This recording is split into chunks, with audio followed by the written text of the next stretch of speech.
backyard engineer, Edward Bogues, is over there working like a dog.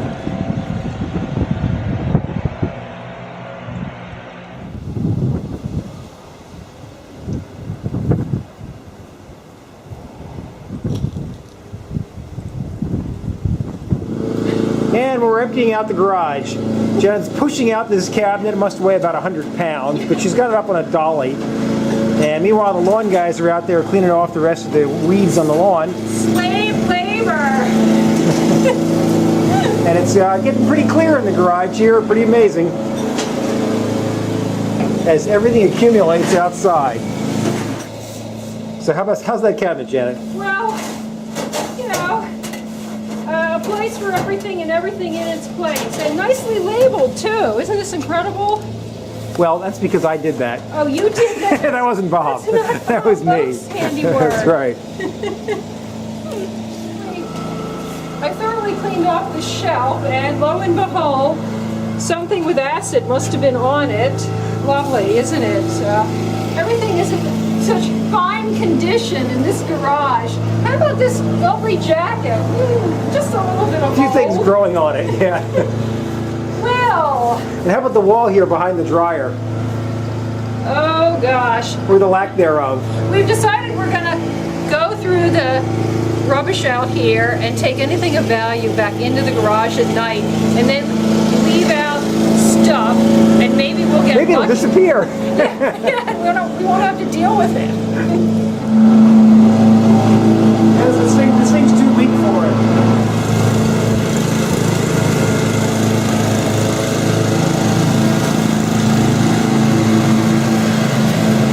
And Helmut, we're glad you're coming back to the U.S. on Sunday. Sorry the marathon was canceled. I think you should have come back a little earlier, though, to help us clean this garage. We know you like to do tasks and are quite a worker. It took all three of us about 3 hours to totally empty the garage, and now we're going to measure the carpet and then roll this rotted, smelly one out of here and get it. Maybe go to Home Depot and try and get a new one. So to measure this, let's look for the tape measures, and there. And hey, look at that labeled drawer. It says tape measures. Yes, we have in here tape measures. We'll pull the tape measure out and get to measuring. So the carpet is 12 feet wide, which I think is a good standard width for carpet, and we've got about another 8 inches of clearance if for some reason we're actually longer. And it's 19 feet 4 inches in this dimension. We'll take this opportunity to perhaps tidy the workbench. Right, that means you're throwing a lot of it out. But we'll save these signs.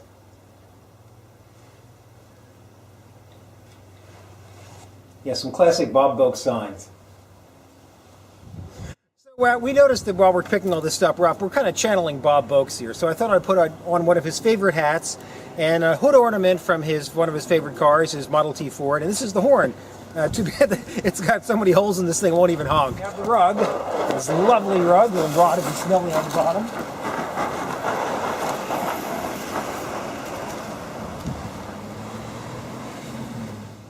Now that we have the carpet out of here, it's a little bit filthy and slimy and a little bit smelly too underneath here, so I'm going to vacuum it all out with a shop vac. And Lauren, if you're watching, we've got a painting project for you. Check out these walls. They could really use your handiwork. Yeah, Lauren, get on the next plane.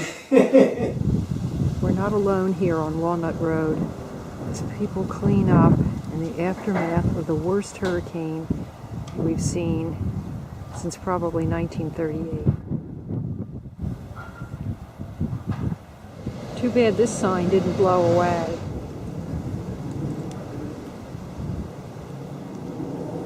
Some more cleanup efforts down here.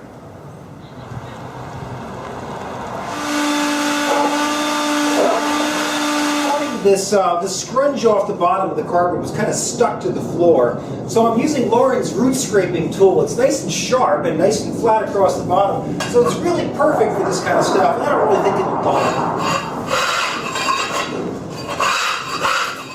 Okay, well now it's finally come to the point where we're going to now wash it down with Clorox water. We got Clorox solution in here. We got the mixed ratio. I said 8 ounces per gallon. And we're going to start spraying it everywhere. It's going to be a lot of gallons of water down here, particularly focusing on the edge. It's Sunday morning, November 4th, and we're continuing our project of cleaning out and restoring the garage. We pulled the carpet out last night. It was out at the curb. Actually, the trash man came this morning and hauled it away, which is great. It was kind of smelly. We went over to Lowe's or Home Depot last night to try and get a new red carpet like the one Bob had. And We went to both. Well, first we went to Home Depot, and all they had was like really, really ugly colors. And then we went over to Lowe's, and they just only had sort of ugly colors. So we wound up with kind of a dark blue. It's okay, but you know, red you have to order. It takes like a month to get it, you know, so forget that. So here we are. We've got, I put this tarp over top of all our stuff here so nobody would like pilfer our wonderful It's so goods last valuable. night. Well, there's one or two good things, some like drills and things. Anyway, I just got the carpet in the garage. I'm going to try and roll it out, and we dried it all last night. I scrubbed it out with Clorox water and hosed it down, sucked it out with a shop vac. And now I'm going to try and roll out the carpet and find the edges and get it all trimmed properly. So here's the carpet roll. I actually have to turn it around because the inner curled edge I want to have at the back of the garage so it won't like stick up and have people trip on it. And Laurie's upstairs watching Chris Matthews and other Sunday morning talk shows, rooting for Obama and seeing how things are going. And October was not a really good month in the market. Apple is down from 700 to just under 600, which isn't really too exciting. They fired two executives left. Yeah, but Osama bin Laden is dead and GM is alive and the market is up in general. In general, but October hasn't been a good month. October generally isn't a good month. That's right. That's one of the reasons she's watching television. Well, we weren't able to roll out the red carpet, but we did roll out the blue carpet. Now, the people at Lowe's couldn't cut it exactly, so I've got a cutting knife here, and I'm trimming it to fit exactly. Okay, I'm using my little carpet trimming knife here. We just trimmed it around the door. That way you can open the door easily. I left a little bit of margin in case in the heat the thing expands a little bit. And now I'm going to move over and start trimming that side over there. The re-junkification is in progress. We've put a lot back in the garage, and now we're hauling. I can't even carry this. Edward will have to deal with that. Back in.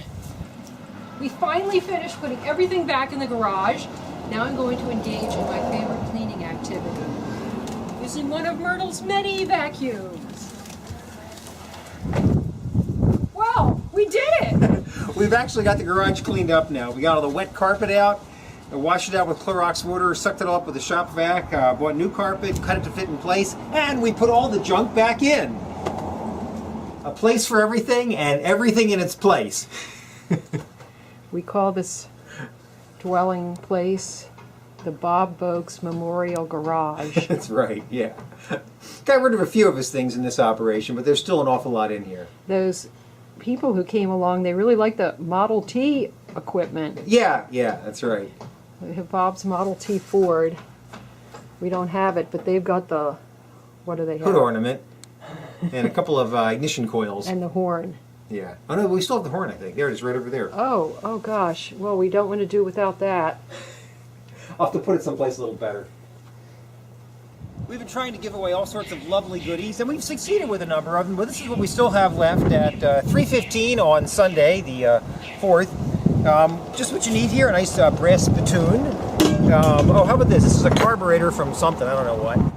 Oh, and how about this little gizzy? I think it's actually for cutting weeds off, but we use chemicals these days. And a couple of brass hooks, coat hooks you can screw to the wall. And how about this? A hatchet head. Just what you need, right?